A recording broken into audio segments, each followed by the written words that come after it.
Shalom, bien-aimés dans le Seigneur, j'espère que vous allez bien par la grâce de Dieu. Donc du coup je reviens de nouveau vers vous avec une nouvelle vidéo qui a pour thème: est-ce que l'Église traverse la grande tribulation?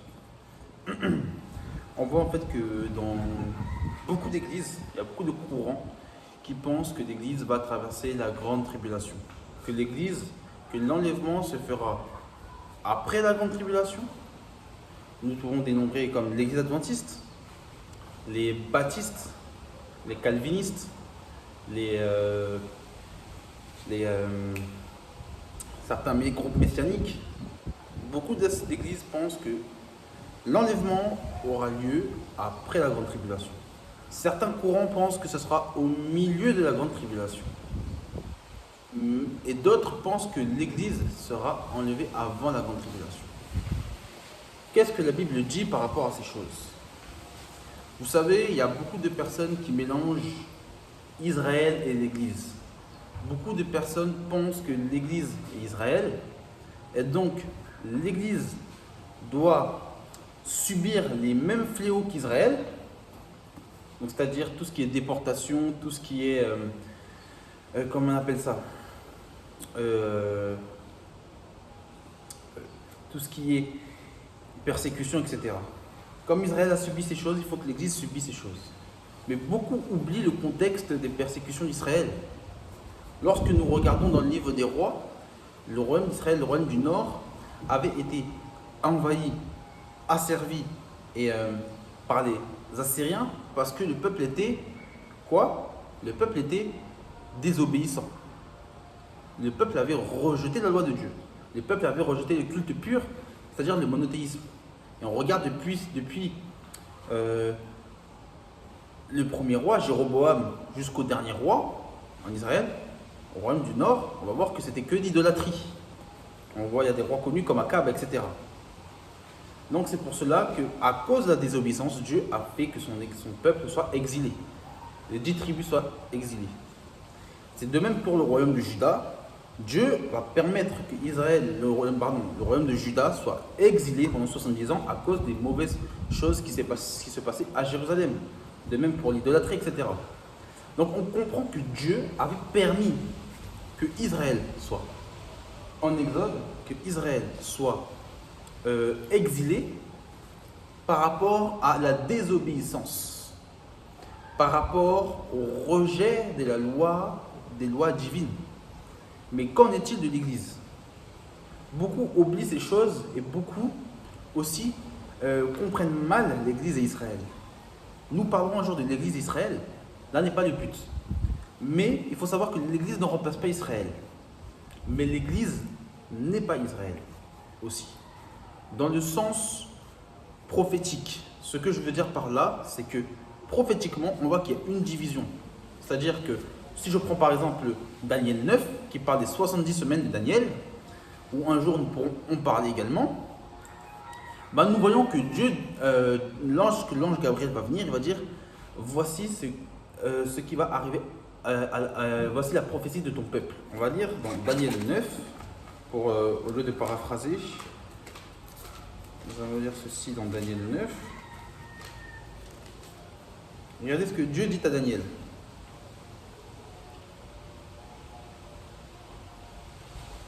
Dans Daniel 9, à partir du verset 21. On va juste lire un peu ce qui est par rapport aux 70 semaines de Daniel. Là n'est pas le sujet, comme je l'ai dit, on traitera ceci plus tard. Je parlais encore dans ma prière quand l'homme, Gabriel, que j'avais vu précédemment, dans une vision, s'approcha de moi d'un vol rapide au moment de l'offrande du soir. Il m'instruisit, s'entretient avec moi, et il me dit: Daniel, je suis venu maintenant pour ouvrir ton intelligence. Lorsque tu as commencé à prier, la parole est sortie, et je viens pour te l'annoncer, car tu es un bien-aimé, sois attentif à la parole et comprends la vision. Regardez le verset 24. 70 semaines ont été fixées sur ton peuple et sur ta ville sainte pour faire cesser les transgressions et mettre fin au péché, pour expier l'iniquité et amener la justice éternelle, pour sceller la vision et le prophète et pour loin de saint des saints. Donc il dit fixé sur ton peuple et sur ta ville. Or le peuple de Daniel, nous savons que c'était le peuple d'Israël. De même, nous voyons qu'ici c'était une prophétie qui était destinée à Israël. Lorsque nous prenons, par exemple, je donne un exemple, l'Apocalypse, on voit que l'Apocalypse, le chapitre 1, est un chapitre d'introduction par rapport à la prophétie. Un chapitre 1 est un chapitre par rapport à la prophétie. Constatons ceci. Apocalypse chapitre 1, verset 4, il est écrit « Jean, aux 7 églises qui sont en Asie, que la grâce et la paix vous soient données de la part de celui qui était et qui vient, et de la part des 7 esprits qui sont devant le trône. » Donc on comprend que cette prophétie est destinée aux 7 églises. Aux 7 églises. Donc c'est-à-dire à des païens et à des gens et à des juifs. Regardez ce qu'il va dire.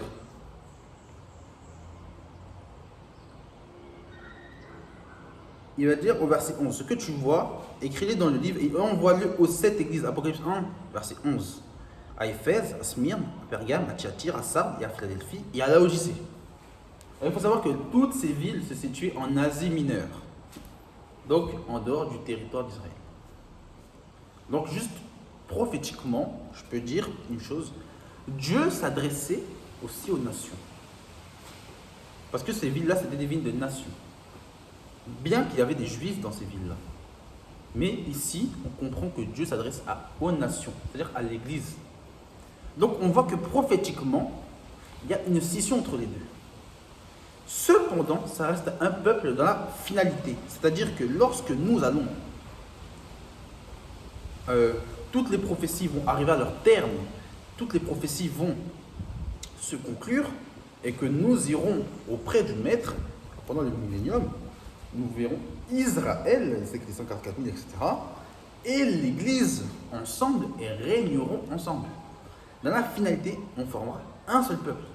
Et le nom de Dieu et de l'agneau sera sur notre front, et nous le servirons, tout simplement. Donc on voit que prophétiquement, en fait, il y a une différence entre l'Église et Israël. Beaucoup viennent penser que l'Église c'est Israël, donc il faut faire ceci. Beaucoup pensent que l'Église remplace Israël, etc. Et par ce manque d'équilibre, beaucoup pensent que l'Église va traverser la grande tribulation. Donc si déjà nous discernons en fait la différence entre l'Église et Israël, nous comprendrons en fait clairement que l'Église ne peut traverser la grande tribulation.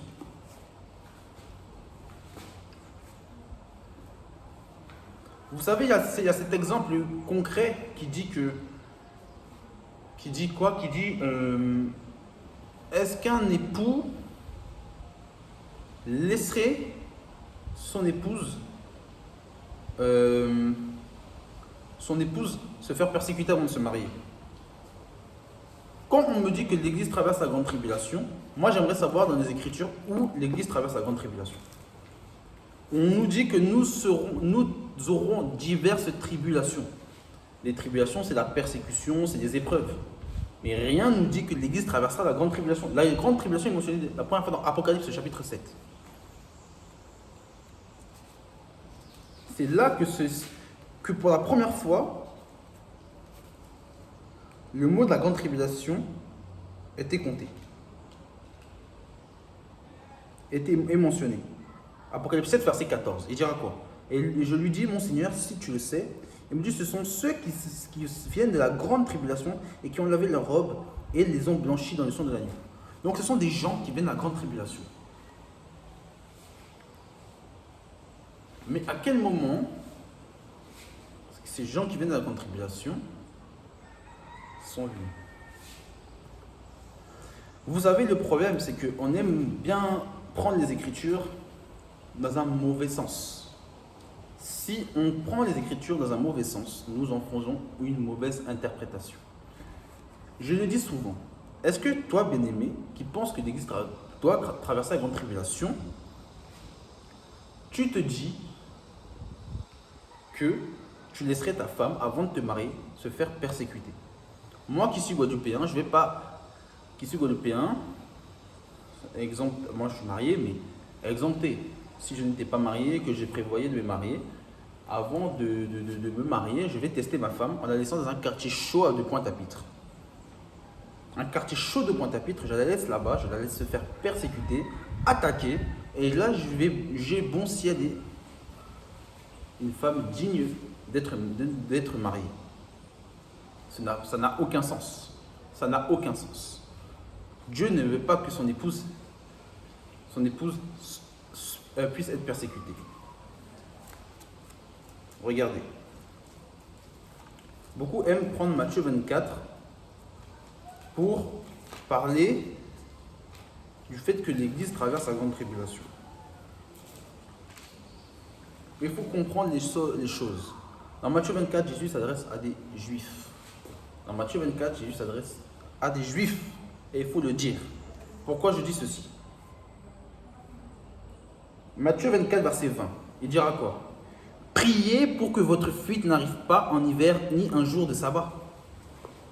À votre avis, je parle pour les chrétiens affermis, pour les chrétiens qui connaissent la sainte doctrine, est-ce que le sabbat, est-ce que l'Église doit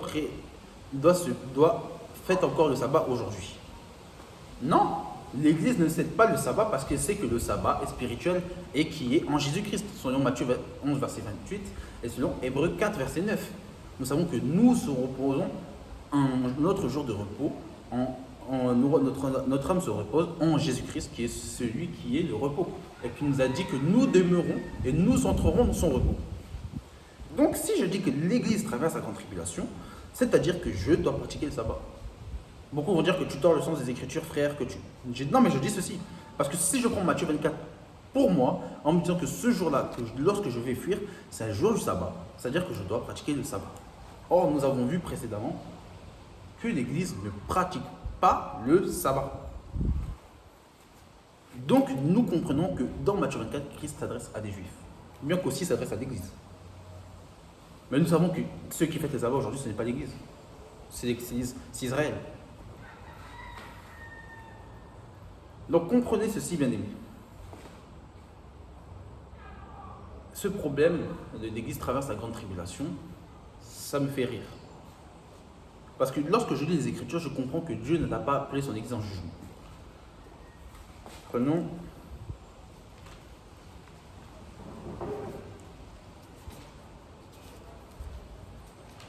Jean 5.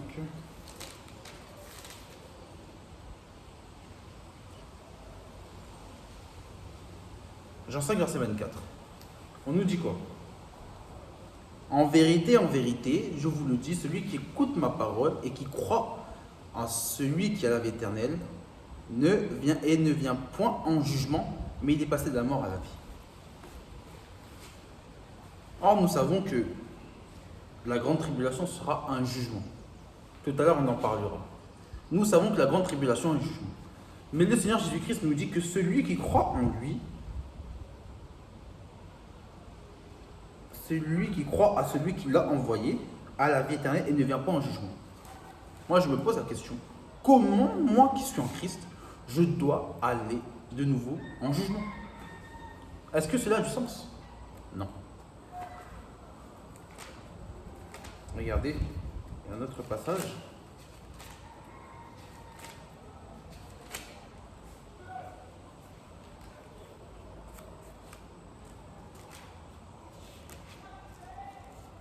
Romains 8, verset 5. Romains 8, verset 1, pardon. Romains 8, verset 1. Romains 8, verset 1 nous dit quoi? Il n'y a donc aucune condamnation. Il n'y a donc maintenant aucune condamnation pour ceux qui sont en Jésus-Christ. Il n'y a donc aucune condamnation pour ceux qui sont en Jésus-Christ. Mais moi qui suis en Jésus-Christ, suis-je condamné? Non, je suis en Jésus-Christ, donc je ne vais pas au jugement. Je ne suis plus condamné. Pourquoi alors il faudrait que j'aille à la grande tribulation? Pourquoi il faudrait que j'aille encore me faire persécuter?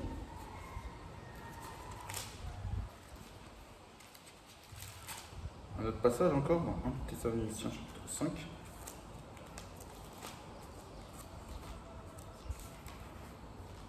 Cet enseignement se fera en deux parties.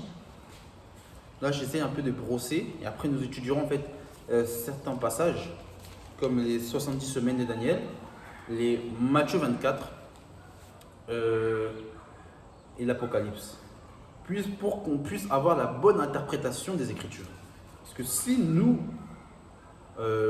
prenons les Écritures en isolant certaines choses, et bien là nous comprenons encore une fois que nous étudions mal les Écritures, nous isolons des Écritures, nous avons une mauvaise compréhension des Écritures. Or, les Écritures sont claires, l'Église ne passera pas la grande tribulation. Matthieu 1 Thessaloniciens chapitre 5.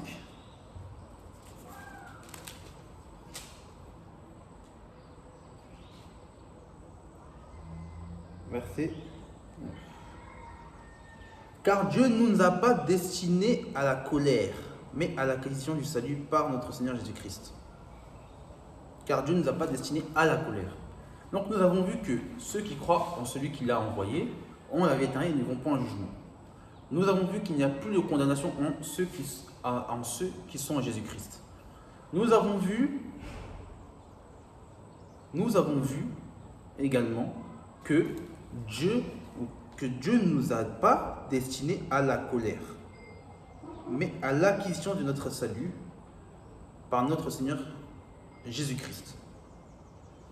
Donc quand je comprends que Dieu ne nous a pas destinés à la colère, beaucoup disent que la colère de Dieu n'est pas le jugement. C'est faux. C'est faux.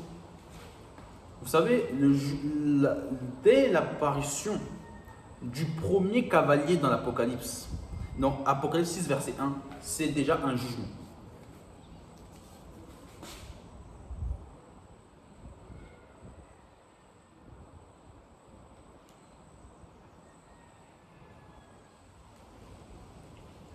Mais restons toujours dans Apocalypse, dans 1 Thessaloniciens chapitre 5.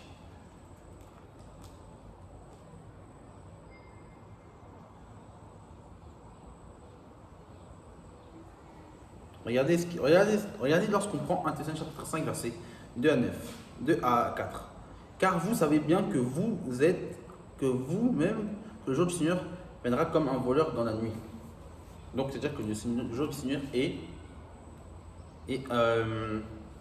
soudain. Nous ne savons pas quand il viendra, c'est un jour où c'est soudain. C'est-à-dire c'est un jour qui créera une surprise.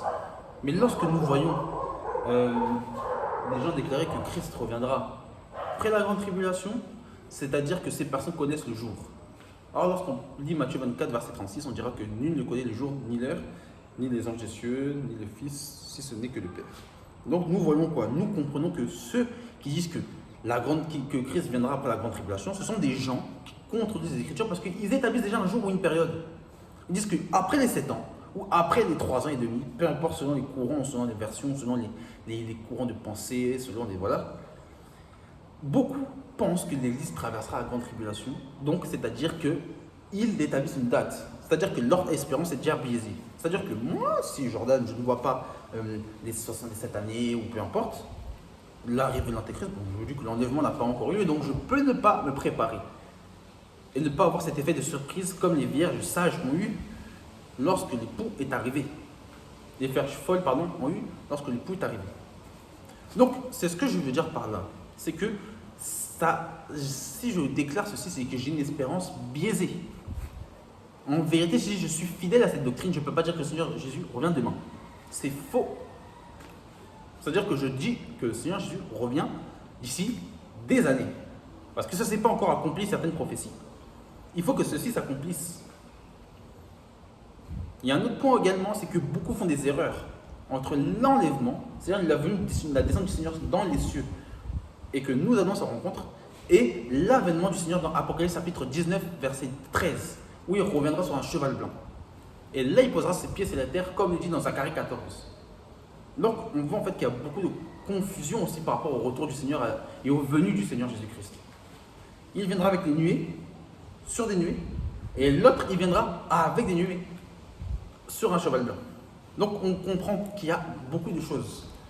Et là, c'est vraiment le temps où on doit étudier les Écritures, très clairement les Écritures. Non avec l'esprit d'une dénomination, non avec les lunettes d'une dénomination, mais avec le Saint-Esprit, en ayant bien été enseigné afin de comprendre les Écritures selon la sagesse de Dieu et non selon la sagesse de l'homme.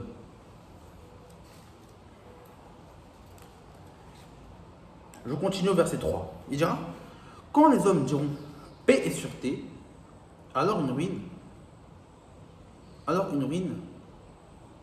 soudaine les surprendra, comme les douleurs de l'enfantement surprennent la femme enceinte et n'échapperont point. Mais vous, frères, vous n'êtes pas dans les ténèbres pour savoir ce que ce jour vous surprenne. Vous êtes tous enfants de la lumière. C'est ça, non? Nous sommes tous enfants de la lumière. Dans les jours et du jour, et nous ne sommes pas de la nuit. Il va dire, ne dormons pas donc, mais veillons et soyons sobres.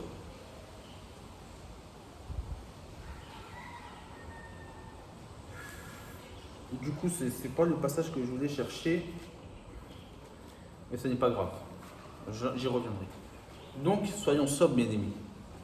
Donc, ceux qui disent que le Seigneur Jésus revient bientôt, revient après, à la grande tribulation, ont une espérance biaisée, parce qu'il faut que ces choses s'accomplissent pour que le Seigneur arrive. Maintenant, lorsque on parle de la colère, etc., on nous a dit que nous ne sommes pas prédestinés à la colère de Dieu.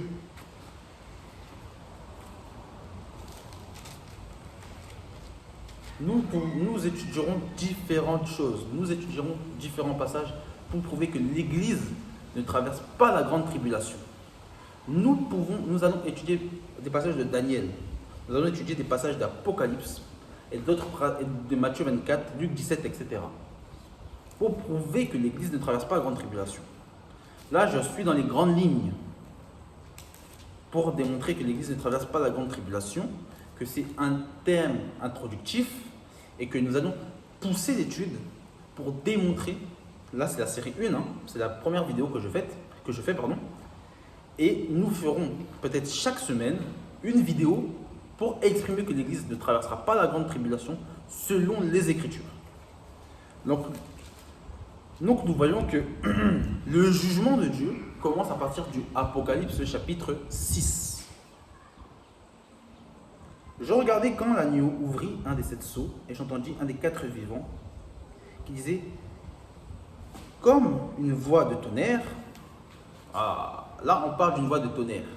Encore une fois, pour parler des tonnerres, comprenez que quand Dieu parle de l'Église, quand il n'y a pas de tonnerre. Remarquez que le tonnerre qui symbolise les jugements, c'est que lorsqu'il y a Israël. Que lorsqu'il y a Israël. Ici, il dit d'une voix de tonnerre. Il dit viens. C'est pour ça que je dis c'est toujours le temps d'Israël. Et pour prouver ceci, je prends Exode, chapitre 19.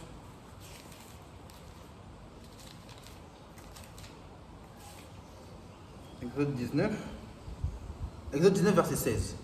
Il dit, le 3e jour, il y a eu des tonnerres et des éclairs et une espèce de nuée sur la montagne. Le son de la trompette retentit fortement et tout le peuple qui était sur le camp fut saisi d'épouvante. Moïse fit sortir le peuple du camp et à la rencontre de Dieu et ils le placèrent en bas de la montagne. Donc on comprend que quand Dieu s'est manifesté à Israël, il y avait des tonnerres. Et qu'est-ce que les tonnerres symbolisent? Prenons 1 Samuel.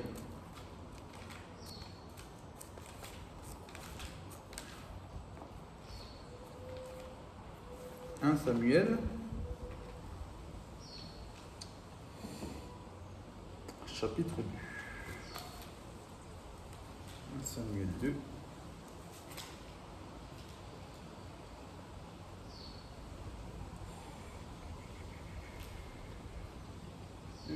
C'est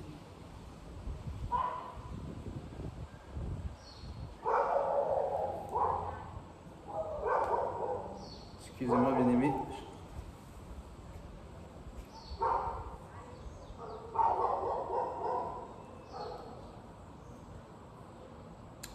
Samuel 2, je crois. C'est 12, c'est 15.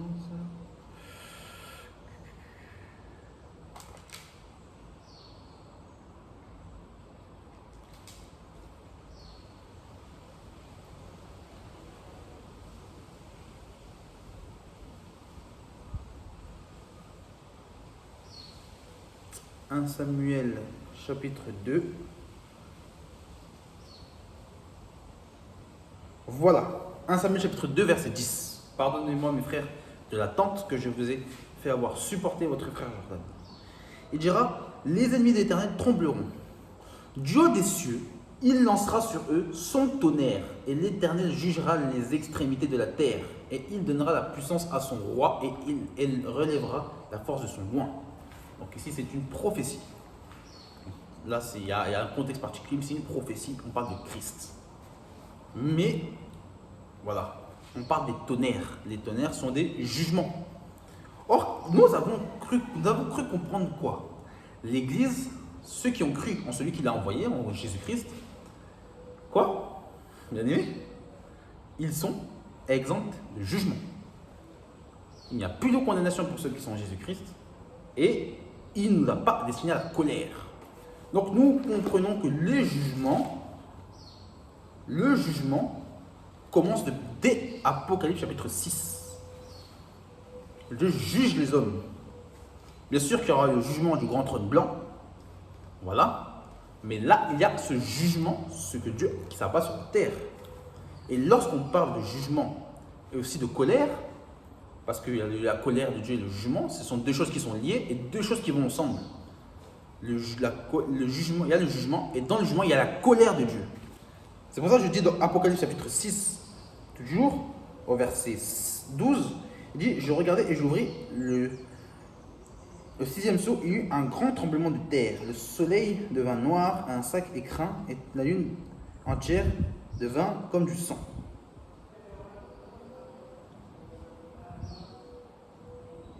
C'est ça, on parle du jugement. Et regardez le verset, et c'est toujours référence à Matthieu 24. Hein. Regardez bien. Et toujours dans le verset 16, il dit aux rochers et aux montagnes, tombez sur nous et cachez-nous devant la face de celui qui est assis sur le trône et devant la colère de l'agneau. Car le grand jour de sa colère est venu, qui peut subsister.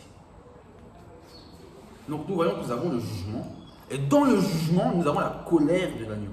Nous avons la colère de Dieu. Or, nous savons que l'agneau, c'est Dieu, parce que selon Apocalypse 5, nous voyons que celui qui est assis sur le trône, au milieu du trône, c'est l'agneau. Donc, si nous disons que l'Église est destinée à la colère de Dieu, si nous disons que l'Église va à la grande tribulation, nous, parce que Apocalypse 6, c'est le jugement. Donc, bien aimés, j'aimerais vous dire que soyez bénis et nous reprendrons la vidéo une prochaine fois.